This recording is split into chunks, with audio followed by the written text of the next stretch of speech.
অনেকে কাঠকচু বলে, অনেকে পানি কচু বলে। আমরা অবশ্য পানি কচু বলি। আসসালামু আলাইকুম, কেমন আছেন আমার আপু ভাইয়েরা? আলহামদুলিল্লাহ, আমরা সবাই ভালো আছি। তো আজকে রান্নাবান্নায় প্রথমে থাকছে কচুর মশলা, মানে পানি কচুর একটা মশলা করব। তো প্রথমে আমি পেঁয়াজটা তেলের মধ্যে হালকা ভেজে নিয়েছি, একে একে সব মশলাগুলো দিয়ে দিচ্ছি। তা শুরুতে হলুদের গুঁড়া, মরিচের গুঁড়া, একটু ধনিয়ার গুঁড়া, জিরার গুঁড়া এবং আদা রসুন বাটা দিয়ে দিয়েছি। সুন্দর মতো ভালো করে নাড়াচাড়া করে মশলাটা সুন্দর করে কষিয়ে নিয়েছি। এর আগে আমি কচুটা গরম পানি লবণ দিয়ে আগে হলুদ দিয়ে ভাপ দিয়ে নিয়ে নামিয়ে রেখেছিলাম।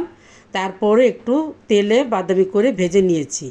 এটা একটু আগে একটু ভাপ দিয়ে নিতে হবে, তারপর একটু ভেজে নিতে হবে, তা নাহলে ভালো লাগে না। তো এখন এই পর্যায়ে আমি ভালো করে কষিয়ে নিচ্ছি কচুটা। কষিয়ে নিয়ে মোটামুটি বেশ খানিকটা ঝোলের পানি দিয়ে দেবো, কারণ এটা তো আর বেশি সিদ্ধ করে নেইনি। এখন যে ঝোলের পানিটা দেবো এতে আমার ভালো করে সিদ্ধ হয়ে যাবে। তো এই পর্যায়ে আমি আর একটু পানি দিলাম, দিয়ে সুন্দর মতো দিয়ে দিয়ে চুলায় বসিয়ে দিলাম। এখন হতে থাকুক কচুটা। বাদ বাকি যা যা লাগবে পরবর্তীতে আরও দিয়ে দেবো। মশলা এখনও বাকি আছে। এখন আমি আর একটা রান্না বসিয়ে দিচ্ছি। তেল গরম হয়ে গিয়েছে, পেঁয়াজ কুচিও দিয়ে দিয়েছি। পেঁয়াজটা ভালো করে নাড়াচাড়া করে সমস্ত গোটা গরম মশলা শেষে আমি পেঁয়াজের মধ্যে দিয়ে দিয়েছি। এখন আমি সব রকম গুঁড়া মশলা উপকরণগুলো ঢেলে দিয়ে দিয়েছি। দিয়ে এখন পরিমাণ মতো কিছুটা পানি দিচ্ছি, যাতে মশলাটা পুড়ে না যায়।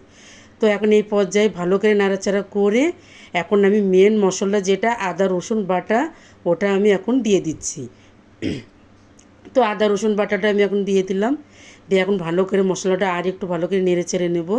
নিয়ে এখন একটু ঢাকনা দিয়ে ঢেকে দেব, তেল উঠে আসা পর্যন্ত অপেক্ষা করব। তো এখন আমার মশলাটা বেশ অনেকটা কষানো হয়ে গিয়েছে, তেলও উঠে এসেছে। এখন আমি কি রান্না করছি সেটা এখন ঢেলে দেব। দেখেন তো চিনতে পারেন কি না আমার আপু ভাইয়েরা? এটা হলো গরুর মগজ। আজকে হলো গরুর মগজ ভুনা করব। আমার বাসায় মাশাআল্লাহ আমরা সবাই খেতে পছন্দ করি এবং আমরা সবাই খুব মজা করে এটা খেয়ে থাকি। তো আমার জামাই তো বাজারে গেলেই সামনে পড়লে এটা আনবেই আনবে। তো যাই হোক, সেও সেদিন বাসায় ছিল। তো ভাবলাম আজকে এটা রান্না করে ফেলি। এখন আমি সুন্দর করে ভালো করে নাড়াচাড়া করে ঢাকনা দিয়ে ঢেকে দিলাম। এটা রান্না করতে বেশি একটা পানি লাগে না, ওই যে মশলা কষানোর মধ্যে অল্প একটু পানি দিয়ে যেটা দিয়ে দিয়েছিলাম ওতেই হয়ে যাবে আর কি। এখন আমি আস্ত অনেকগুলো গোটা মরিচ দিয়ে দিলাম, কাঁচা মরিচ। ভালো করে নাড়াচাড়া করে এখন পরিমাণ মতো একটু চিনি দিয়ে দেবো। মানে এই রান্নাটা সামান্য পরিমাণ একটু চিনি দিতেই হবে, তা নাহলে কিন্তু অরিজিনাল যে ফ্লেভারটা সেটা আসবে না। হতে থাকুক ওই পর্যন্ত। এখন আমি কচুতে ফিরে আসলাম।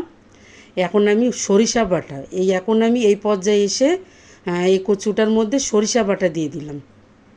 আর কিছু আস্ত কাঁচামরিচও দিয়ে দিয়েছি।